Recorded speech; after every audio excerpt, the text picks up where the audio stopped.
4 नवंबर और इस वीडियो में बात करेंगे डेफिनेटली सारे आईपीओ और ग्रे मार्केट के ऊपर। लेकिन आज दोस्तों इंपॉर्टेंट बात क्यों है, बिकॉज आज 4 आईपीओ का आखिरी दिन है जिसमें Tata Technologies, Fed Bank Financial Services, Gandhar Oil Refinery and Flair Writing IPO शामिल है। तो अनडाउटेडली 4 आईपीओ का आज लास्ट डे है। और क्या आईआरईडीए का अलॉटमेंट आ जा सकता है, इसके बारे में हम इस वीडियो में बात करेंगे। तो वीडियो को देखिएगा पूरा, करंट सब्सक्रिप्शन कितना है वो हम समझेंगे। उससे पहले फ्रेंड्स, अभी तक अगर आपने चैनल को सब्सक्राइब नहीं किया है तो आप चैनल को सबसे पहले जरूर सब्सक्राइब भी कर लीजिएगा। तो शुरू तो डेफिनेटली टाटा टेक्नोलॉजीज से करेंगे क्योंकि आज इस आईपीओ का आखिरी दिन है। बाकी सारे आईपीओ का आज आखिरी दिन है। 2 रुपये की इसकी फेस वैल्यू है, 500 रुपीज़ का प्राइस बैंड है, 30 शेयर आपको मिल रहे हैं। कुल मिलाकर एक लॉट में 3042 करोड़ का दोस्तों इस आईपीओ का साइज़ है, जिसमें से पूरा का पूरा ये ऑफर फॉर सेल है। लिस्टिंग बीएसई एनएसई दोनों पर होगी।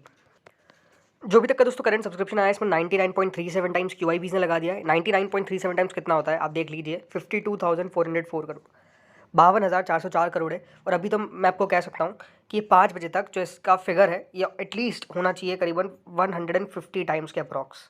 मेरे हिसाब से थोड़ा बहुत इससे कम ऊपर नीचे हो सकता है, बट ओवरऑल ये है कि क्यूआईबीज ही ऐसा लग रहा है कि बहुत बढ़िया पैसा जो लगा रहे हैं ये और बढ़ता हुआ देखने को मिलेगा। मुझे लगता है कि 70-80 हज़ार करोड़ तक इनकी वैल्यू जा सकती है। 1 लाख करोड़ हो गया तो ये अपने आप में एक बहुत बड़ा रिकॉर्ड हो जाएगा। एचएनआई कैटेगरी 54.47 टाइम हो चुके हैं सब्सक्राइब। इसमें भी आप देख लीजिए 21,545 करोड़, जिसमें big HNI 61.51 times and small HNI 40.40 times. इस बार तो ऐसा लग रहा है कि स्मॉल एचएनआई में बहुत ज़्यादा कॉम्पिटिशन है, इसमें कोई डाउट नहीं है। रिटेल कैटेगरी दोस्तों कितनी सब्सक्राइब हुई है? 15 गुना। 15 गुना का मतलब है दोस्तों ऑलमोस्ट दोस्तों जो एप्लीकेशन वाइज है वो 11.01 टाइम है। यानी अभी ये मैट्रिक्स चल रहा है कि हर 11 में से एक जने को अलॉटमेंट मिलेगा इसका रिटेल कैटेगरी के अंदर। रिटेल से ऑलमोस्ट 13,845 करोड़ आ चुके हैं। फिर आती कंपनी की एम्प्लॉय कैटेगरी जो 3.29 टाइम सब्सक्राइब हो चुकी है, almost 333 crore, almost 334 crore. And जो अदर्स कैटेगरी है वो है दोस्तों share holder category, almost close to 27 times. अब शेयर होल्डर कैटेगरी को लेकर जो थोड़ा सा डिफरेंस अभी भी चल रहा है लोगों के बीच में, और लोगों को जो क्वेश्चन है, देखिए सिंपल बात है, ये प्रोपोर्शनेट बेसिस पे अलॉटमेंट है। तो प्रोपोर्शनेट बेसिस पे अलॉटमेंट का मतलब ये होता है कि जिसने जितना ज़्यादा लॉट लगाया उसके उतने ज़्यादा चांसेस होंगे अलॉटमेंट आने के। फॉर एग्जाम्पल मान लीजिए हम कह सकते हैं कि ये आईपीओ जो है वो 28 गुना सब्सक्राइब होगा, ठीक है, और आपने लगाया मैक्स 13 लॉट्स, तो याद रखिएगा 13 लॉट जिसने लगाया उसके ज़्यादा चांसेस होंगे। कैसे? जैसे मैं आपको पहले कहा था कि अगर आपने 13 लॉट लगाए और 13 गुना सब्सक्राइब हुआ तो आपको 100% एक लॉट मिलेगा। वैसे ही अगर दोस्तों आपने इस बार कितना लगाए हैं 28 लॉट, मतलब 28 टाइम से सपोज सब्सक्राइब हुआ है, आपने लगाए हैं 13 लॉट्स, तो उसको आप डिवाइड कर दीजिए, ऑलमोस्ट 2.15 बैठता है। यानी ये है कि अगर आपने इस आईपीओ में पैसा लगाया है अंडर शेयर होल्डर कैटेगरी, तो आपके चांसेस है कि हर 2 में से एक व्यक्ति को इसका अलॉटमेंट लग जाएगा जिसने 13 लॉट्स लगाए। अब वैसे ही आपने अगर मान लीजिए सपोज 12 लॉट्स लगाए, ठीक है, 12 लॉट्स अगर आपने लगाए तो आपका वैसे पॉसिबिलिटी फिर इंक्रीज हो जाएगा। अगर यहाँ से आपने जो 12 लॉट्स लगाए हैं, तो होपफुली आपको समझ में आया होगा कि किस तरीके से दोस्तों जो मैट्रिक्स है अलॉटमेंट का वो हो जाएगा। जैसे कि यहाँ पे किसी ने 12 लॉट लगाया है, तो 12 लॉट जिसने लगाया है उसकी पॉसिबिलिटी ऑटोमेटिकली उतनी हो जाएगी। उसको आपको डिवाइड करके देखना है। होपफुली आपको समझ में आया होगा कि किस तरीके से अलॉटमेंट होने वाला है। अब जिसने सिर्फ शेयर होल्डर में एक लॉट लगाया है तो उसके चांसेस क्या होने वाले हैं? उसके चांसेस 28 होंगे। मतलब ये कि एक अलॉटमेंट मिलेगा 28 लोगों में से एक को, जिसने एक लॉट लगाया 28 लोगों में से एक को अलॉटमेंट मिलेगा। इस तरीके के चांसेस होंगे। होपफुली आपको समझ में आया होगा कि प्रपोर्शन में कैसे निकालते हैं। लॉटरी में तो क्या है, 11 गुना सब्सक्राइब हुआ है, 11 में से एक अलॉटमेंट सबको मिलेगा, भले जिसने 13 लॉट लगाया हो, जिसने 2 लॉट लगाया हो, जिसने 5 लॉट लगाया हो।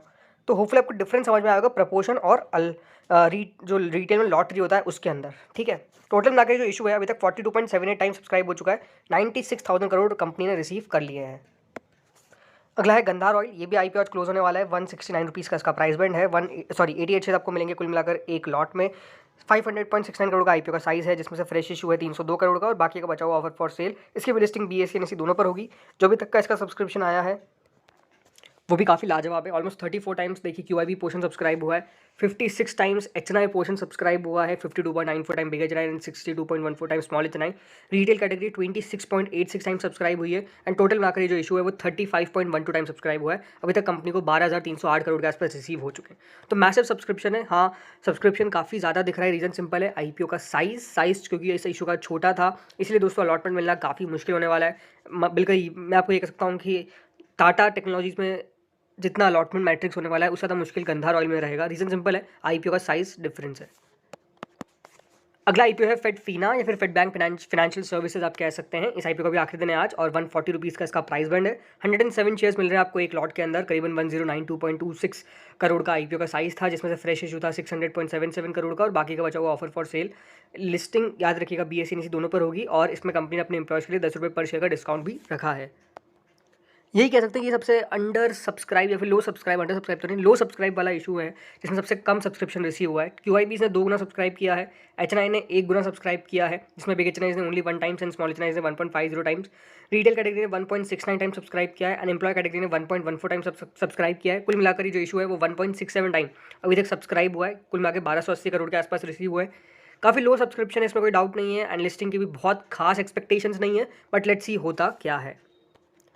लास्ट है फ्लेयर राइटिंग। सो फ्लेयर राइटिंग IPO का भी आज आखिरी दिन है। इसका प्राइस इवेंट 304 रुपीज़ का है। 49 शेयर्स मिलेंगे आपको एक लॉट में। 593 करोड़ का IPO का साइज़ है, जिसमें से फ्रेश इशू 92 करोड़ एंड बाकी का बचा हुआ ऑफर फॉर सेल 301 करोड़ का। लिस्टिंग BSE NSE दोनों पर होगी। अभी तक का जो करंट सब्सक्रिप्शन आया है वो अगेन काफ़ी लाजवाब है। 42.28 टाइम से QIB का पोर्शन सब्सक्राइब हो चुका है। HNI पोर्शन 28.84 टाइम सब्सक्राइब हो चुका है, जिसमें बिग HNI ने almost 30 Guna and small HNI ने 27 गुना। रिटेल कैटेगरी 11.87 टाइम सब्सक्राइब हुई है एंड 24.19 टाइम। कुल मिलाकर जो इशू अभी तक सब्सक्राइब हो चुका है, कंपनी को 10,000 करोड़ के आसपास ऑलरेडी रिसीव हो चुके हैं। तो आप देखिए कितने सारे IPO ओपन हुए, सबके अंदर आपने अच्छा सब्सक्रिप्शन देखा एक्सेप्ट फेडफीना।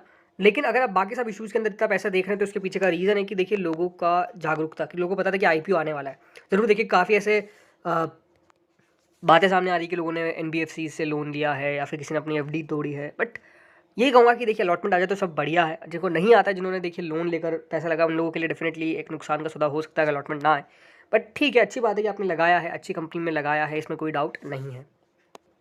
अब बात करते हैं बाकी IPOs और ग्रे मार्केट पे। तो NSE SME है एक IPO जिसका नाम है ग्राफीसैट्स। एक नई कंपनी है, 53.41 करोड़ का IPO का साइज़ है। 30 नवंबर से 5 दिसंबर के बीच में ओपन होने वाला है। 111 का प्राइस बैंड है। नेट एवेन्यू टेक्नोलॉजीज एक NSE SME इशू है। 10.26 करोड़ का IPO का साइज़ है। 18 रुपीज़ का इसका प्राइस बैंड है। ये भी 30 तारीख से ओपन होगा। दीपक केमटेक्स BSE SME इशू है। 80 रुपीज़ का प्राइस बैंड है। 23 करोड़ का IPO का साइज़ है। 12 रुपये का इसका करंट ग्रे मार्केट है। एंड दोस्तों ये IPO 29 नवंबर से ओपन होगा। AMIC फोर्जिंग एक BSE SME इशू 126 रुपीज़ का प्राइस बैंड है एंड IPO 29 नवंबर से 1 दिसंबर के बीच में ओपन होगा। आज एक नया BSE SME इशू ओपन हुआ जिसका नाम है स्वास्थ्य प्लास्कॉन। एक BSE SME है। 86 रुपीज़ का इसका प्राइस बैंड है। 7 रुपीज़ की करंट ग्रे मार्केट है और ये IPO 29 नवंबर तक ओपन रहेगा। याद रखिएगा 24 है आज, 25th, 26th एंड 27th 3 दिन है दोस्तों जब बाजार का आपको हॉलीडे देखने को मिलेगा। मंडे को मार्केट की छुट्टी है, याद रखिएगा, एंड फिर बाजार खुलेगा डायरेक्ट 28 को। अगला दोस्तों IPO है टाटा टेक्नोलॉजीज़ का। सो ऑलमोस्ट 83% कहूँगा इसकी ग्रे मार्केट चल रही है एंड अनडाउटेडली ग्रे मार्केट ने काफ़ी बढ़िया तेज़ी लगातार इसके अंदर कायम रखी है, इसमें कोई डाउट नहीं है। बाकी देखते हैं ये इशू कितना टोटल सब्सक्राइब हो पाता है, मुझे कमेंट्स में बताइएगा आपका अनुमान क्या है। अगला दोस्तों IPO है गंधार ऑयल 76 रुपये यानी ऑलमोस्ट 45% ग्रे मार्केट है। ये IPO भी आज क्लोज हो ही जाएगा, जैसे सबको पता ही, चारों SME क्लोज होने वाले हैं। बढ़िया ग्रे मार्केट है। फेडफीना 2 रुपये की ग्रे मार्केट है, कोई खास आपको यहाँ पर रिकवरी देखने को अभी तक नहीं मिली है। फ्लेयर राइटिंग 80 रुपये यानी 26.32% का करंट ग्रे मार्केट इसका चल रहा है। रॉकिंग डील्स ये भी एक NSE SME इशू है जिसका आज आखिरी दिन है और ये भी 144 टाइम सब्सक्राइब हो चुका है। 40% की ग्रे मार्केट है, मतलब पैसा तो हर जगह ही आ रहा है, इसमें कोई डाउट नहीं है। बाकी लेट्स सी टोटल कितना सब्सक्राइब हो पाता है। IRED है, देखिए अगेन कोई ऑफिशियल कंफर्मेशन नहीं है मेरे पास कि इसका अलॉटमेंट कब आने वाला है। आज रात तक वेट करते हैं, हो सकता है कि इसका अलॉटमेंट आ जाए, कोई बहुत बड़ी बात नहीं है बिकॉज लगातार दोस्तों T+ हो रहा है। नहीं आता है तो फिर याद रखिएगा इसका डायरेक्ट वेडनेसडे को जाकर अलॉटमेंट आएगा। अगला दोस्तों IPO है एरोहेड सेपरेशन। 25 रुपये का ग्रे मार्केट है। इस IPO का अलॉटमेंट हो चुका है और 29 को अब लिस्टिंग होने वाली है। तो इस वीडियो में दोस्तों इतना ही था। होपफुली आपको वीडियो बढ़िया लगा होगा। Thank you friends for watching this video.